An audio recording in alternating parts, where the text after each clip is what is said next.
जो आए दिन पुलिस को चकमा देते हुए अपने अपराध को अंजाम देते हैं। इस वीडियो में हम आपको इस समय के भारत के टॉप 10 सबसे खतरनाक गैंगस्टर्स के बारे में बताने वाले हैं, जिनके नाम लूट, हत्या, रंगदारी, डकैती और अपराध के दर्जनों मामले शामिल हैं। सो आपसे रिक्वेस्ट है कि प्लीज इस वीडियो को अंत तक देखिएगा। तो चलिए देर न करते हुए इस वीडियो को अब शुरू करते हैं।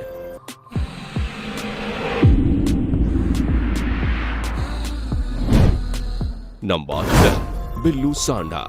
दोस्तों, जहां हर बच्चा बचपन में सोचता है कि वो बड़ा होकर कोई बड़ा पद हासिल करेगा ताकि उसके माँ बाप और समाज का नाम रोशन हो, वहीं कुछ बच्चे लोगों को मारने, लूटने और उनकी जान लेने में गर्व महसूस करते हैं। कुछ ऐसी ही कहानी है सहारनपुर के मंडी क्षेत्र का रहने वाला बिल्लू सांडा की, जिसका रियल नेम नदीम है। नदीम और बिल्लू सांडा पर 3 हत्याओं सहित लूट, डकैती और लोगों से फिरौती मांगने के 16 मामले दर्ज हैं। लगभग 1.5 साल से ये जेल में बंद था, लेकिन 4 जनवरी को जब उसकी पेशी होने वाली थी, तभी शाम में वह जेल तोड़कर भाग गया और जेल से भागकर सीधे वह इंदिरा चौक में निवास करने वाले प्रॉपर्टी डीलर के घर पहुंच गया और उसने 10 लाख रुपए मांगे। रुपए न मिलने पर उनको मारने का प्लान बना लिया, लेकिन शुक्रवार को पुलिस ने सफदलपुर तिराहे पर उसे गिरफ्तार कर लिया और इसके बाद चोरी की बाइक, तमंचा और कारतूस जैसे कई हथियार बरामद किए गए। जिसके बाद जब इन्हें मीडिया के सामने लाया गया, तब नदीम और बिल्लू सांडा ने बताया कि उसको मर्डर करने का शौक है और वो पूरे भारत का बेताज बादशाह बनना चाहता है। उसने पुलिस को धमकी भी दी कि वो उसको ज्यादा दिन तक जेल में नहीं रख सकते, वो दोबारा भाग जाएगा। उसने मीडिया को यह भी बताया कि उसने खलनायक फिल्म देखने के बाद ही क्रिमिनल बनने का सोचा। पुलिस ने मीडिया को बताया कि अगर उस दिन उसे नहीं पकड़ पाते तो वह 5 लोगों को मौत के घाट उतार देता। मीडिया के सामने बिल्लू सांडा का एक डायलॉग बहुत ही तेजी से फेमस हुआ था, जिसमें ये कहते हुए दिखाई दे रहे हैं कि मेरा बाप बदमाश था और मैं भी बदमाश हूँ। आप देखिए इनके इस वीडियो को। किसको देख के तुम्हें सीख मिली कि बड़ा वो बनना? शौक है बचपन से। मेरा बाप बदमाश था, मैं भी बदमाश ही हूँ। अच्छा जी, शौक है मुझे इस चीज का, बदमाशी का। खलनायक देखे जी। तो क्या संजय दत्त बनना चाहते हैं? संजय दत्त ही हूँ जी मैं। 10 अक्टूबर रात के 10 बजे बल्लू तुम्हारी जेल से फरार। नंबर 9, सुक्खा कहलावा। दोस्तों, सुक्खा कहलावा, जिसका पूरा नाम सुखबीर सिंह कहलावा है, इसने अपने नाम अपने गांव के नाम पर रखा था। इसके पिता का नाम सुदर्शन सिंह और माता का नाम हरजिंदर कौर है। दोस्तों, इतना हैंडसम सा दिखने वाला लड़का आखिर गैंगस्टर क्यों बना, तो इसके पीछे भी एक कहानी बहुत दिलचस्प है। बता दें कि ये अमीर फैमिली से बिलोंग करता था। सुक्खा के माँ बाप अमेरिका जाना चाहते थे, लेकिन सुक्खा बचपन से ही लड़ाई झगड़े करता था, इसलिए अमेरिका जाने के लिए पासपोर्ट नहीं बन पा रहा था। लेकिन सुक्खा के माँ बाप बताते हैं कि उनको बड़ी मुश्किल से अमेरिका जाने का मौका मिला था, इसलिए वो सुक्खा को उसकी मौसी के पास छोड़कर चले गए। उसके बाद सुक्खा 21 साल की उम्र में अपनी गर्लफ्रेंड से शादी करके ऑस्ट्रेलिया चला गया, लेकिन ये वहाँ कोई काम नहीं करता था, जिससे उसके और उसकी पत्नी के बीच लड़ाई झगड़े होने लगे और वहाँ से वापस आ गया। तब उसके लड़ाई झगड़े के मामले भी सामने आने लगे, जिससे इसकी पत्नी ने इसको तलाक दे दिया। उसके बाद सुक्खा बेहद ही खूंखार गैंगस्टर बन गया। बता दें कि सुक्खा पर 45 से भी ज्यादा मामले दर्ज हैं, जिसमें 2 हत्या, 8 हत्या करने का प्रयास और 7 लूट के मामले भी दर्ज हैं। लेकिन दोस्तों, 21 जनवरी 2015 के शाम को 27 साल के कुख्यात बदमाश सुक्खा कहलावा का अपने विरोधी से खून हो जाता है और ये हमेशा हमेशा के लिए दुनिया छोड़कर चला जाता है। नंबर 8, नीरज बवाना। दोस्तों, आपको पता ही होगा कि आप कितने भी गरीब माँ बाप के बच्चे हों, पढ़ लिख कर अपना और अपने समाज का नाम रोशन कर सकते हैं, वहीं कुछ बच्चे गैंगस्टर बन जाते हैं। उन्हीं में से एक परिवहन निगम बस कंडक्टर प्रेम सिंह सहरावत के बेटे नीरज बवाना का भी किस्सा है, जिसका जन्म दिल्ली के एक गांव बवाना में हुआ था। नीरज ने सिर्फ और सिर्फ 16 साल की उम्र में जुर्म की दुनिया में अपना पहला कदम रख दिया था। उसके बाद जब वह तिहाड़ जेल में था, तब वहां से वह सुरेंद्र मल्लिक और नीतू दबोदा के गैंग में शामिल हो गया और उनके साथ मिलकर उसने कई बड़ी वारदातों को अंजाम दिया। जैसे इनके नाम पर रंगदारी, हत्या और लूट के मामले बढ़ते जा रहे थे, वैसे वैसे गैंग भी बड़ा हो रहा था। नीरज सहरावत का नाम भी बवाना नाम उसके गांव पर ही रखा गया। मई 2012 में नरेला विधायक सत्येंद्र राणा को फोन पर धमकी दी।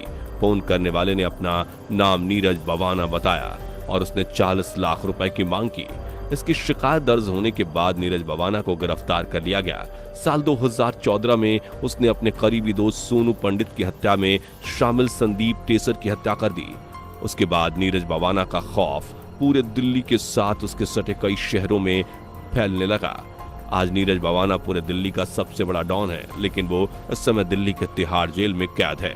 नंबर 7, दुर्लभ कश्यप। दोस्तों, हर माँ बाप चाहते हैं कि उनका बच्चा उनके ही जैसे बने, उनके जैसे काम करे, लेकिन हर बच्चा अपने माँ बाप के सपनों को पूरा नहीं करता, बल्कि उनके सपनों को चकनाचूर कर अपराध की दुनिया में भी दाखिल हो जाता है।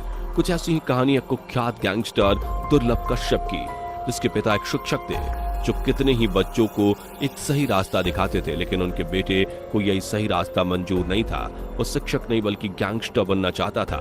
इस सपने को पूरा करने के लिए उसने बहुत ही कम उम्र में जुर्म की दुनिया में कदम रख दिया।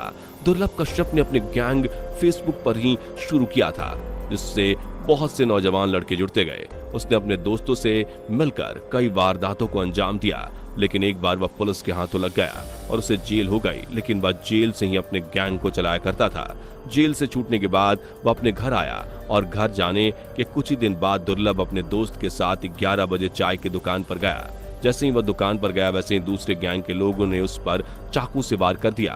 बता दें कि दुर्लभ पर 36 बार चाकू से वार किया गया था, जिससे उसकी मौत मौके पर ही हो गई। 7 मई 2020 को उसने दुनिया को छोड़ दिया। नंबर 6, सुनील राठी। दोस्तों, बदला एक ऐसी भावना है जिसमें इंसान अपने साथ साथ ना जाने कितने बेकसूर लोगों को नुकसान पहुंचा देता है। जी हाँ, हम बात कर रहे हैं कुख्यात गैंगस्टर सुनील राठी के बारे में, जिसने अपने पिता का बदला लेने के लिए ना जाने कितने लोगों का कत्ल कर दिया। ये बात 90 के दशक की है, जब यूपी के बागपत जिला खेती किसानी के लिए जाना जाता था। साथ ही कुख्यात हो रहा था अपराधियों के लिए भी।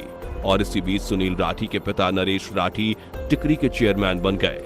पारिवारिक झगड़ों के चलते एक दिन नरेश राठी की हत्या कर दी गई। इनके पिता की हत्या का आरोप लगा साहब सिंह राठी और मोहकम सिंह राठी पर। यहीं से शुरू होती है सुनील राठी के गैंगस्टर बनने की कहानी। इन्होंने अपने पिता की हत्या का बदला लेने के लिए कसम खाई और अपनी गैंग बनानी शुरू कर दी। पिता की हत्या के ठीक 1 साल बाद 2000 में इन्होंने उन दोनों अपराधियों को मौत के घाट उतार दिया और लगातार 4 हत्याओं को अंजाम दिया। उसके बाद ये फरार हो गए और दिल्ली में छुप गए। वहीं पर एक शोरूम में घुसकर डकैती कर डाली और 3 लोगों की हत्या की और वहां से भी फरार हो गया। उसके बाद कई दिनों तक वो हरिद्वार में रहा और हरिद्वार से ही अपने गैंग को चलाता रहा। वहीं से ये अपना गैंग भी बढ़ा रहा था। बता दें कि इनको गैंगस्टर बनने में इसके माँ बाप का भी पूरा हाथ है। इसकी माँ भी कई बार जेल जा चुकी है। नंबर 5, पपला गुज्जर। दोस्तों, पपला गुज्जर हरियाणा के महेंद्रगढ़ गांव का रहने वाला था। उसके पिता चाहते थे कि वह एक फौजी बने, लेकिन उसको पहलवानी का भूत सवार हो गया और वह गांव में कुश्ती सिखाने वाले शक्ति सिंह के पास पहलवानी भी सीखने लगा। कुश्ती सीखने के दौरान उसने एक संदीप फौजी नाम के शख्स को पीट दिया। दरअसल संदीप का उसके गांव की एक विवाहित लड़की से अफेयर था। गांव वालों ने संदीप को मना किया था, लेकिन वह नहीं माना। इसलिए पपला गुज्जर ने अपने गुरु शक्ति सिंह और साथियों के साथ उसे खूब पीटा। लेकिन इस मारपीट के कुछ दिन बाद ही उसके गुरु शक्ति सिंह की हत्या हो गई। कुछ समय बाद 2000 संदीप फौजी, उसकी माँ, मामा और नाना की हत्या हो गई। उसका आरोप विक्रम और पपला और उसके साथियों पर लगा। उसके बाद 2016 में पपला को अवैध हथियारों के साथ पकड़ा गया, लेकिन कोर्ट ले जाते समय वह फरार हो गया और 2019 में एक नेता जयराम की हत्या का बदला लेने राजस्थान पहुंचा था और वहीं से उसे गिरफ्तार कर लिया गया। लेकिन कुछ ही घंटों बाद उसने थाने पर हमला बोल दिया और फरार हो गया। उसके बाद जिया नाम की लड़की को अपने प्रेम जाल में फंसा लिया, लेकिन पुलिस को खबर मिल गई कि 28 जनवरी 2021 को उसे गिरफ्तार कर लिया गया। उसके बाद से अब तक वह जेल में ही कैद है।